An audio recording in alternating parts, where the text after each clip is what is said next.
A Paris court will on Wednesday hand down verdicts over the 2015 terror attacks which killed 130 people after the biggest criminal trial in modern French history.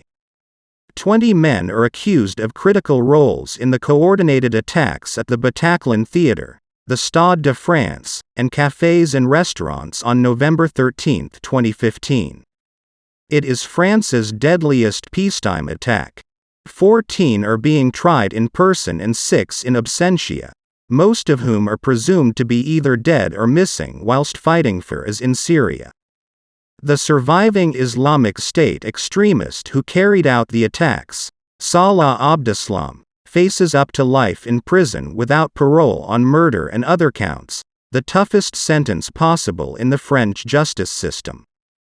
The 32-year-old was captured by police 4 months after the massacre, having fled back to his hometown, Brussels. The others are largely accused of helping to facilitate the attacks by helping with logistics or transport.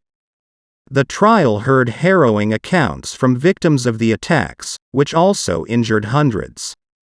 The assassins, these terrorists, thought they were firing into the crowd, into a mass of people, said Dominique Quilemos at the start of the trial in September 2021.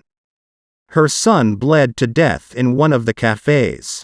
Hearing the testimony of victims was crucial to both their own healing and that of the nation, Ms. Quilemos said. It wasn't a mass. These were individuals who had a life, who loved, had hopes and expectations, she said. The sentence sought by prosecutors for Abdeslam of life in prison without parole has only been handed down 4 times in France, for crimes related to rape and murder of minors. Prosecutors are seeking life sentences for 9 other defendants.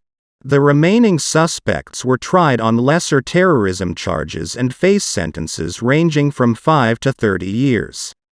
In closing arguments, they said that all 20 defendants are members of Islamic State.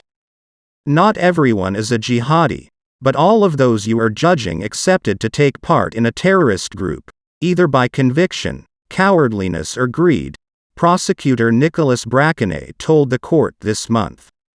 Abdeslam told the court that he was a last-minute addition to the group and claimed to renounce his mission to detonate a suicide vest in a bar in Paris that night. But prosecutors emphasized contradictions in Abdeslam's testimony. He initially pledged allegiance to the Islamic State at the start of the trial and expressing regret that his explosives strapped to his body failed to detonate, before saying he deliberately disabled his vest because he did not want to kill people, singing and dancing. In closing arguments on Monday, Abdeslam's lawyer argued he is the only one in the group of attackers who didn't set off explosives to kill others that night. If a life sentence without hope for ever experiencing freedom again is pronounced, I fear we have lost a sense of proportion, Olivia Ronan said. However, she emphasized she was not providing legitimacy to the attacks by defending her client. Abdeslam apologized to the victims at his final court appearance Monday, claiming his apology was sincere.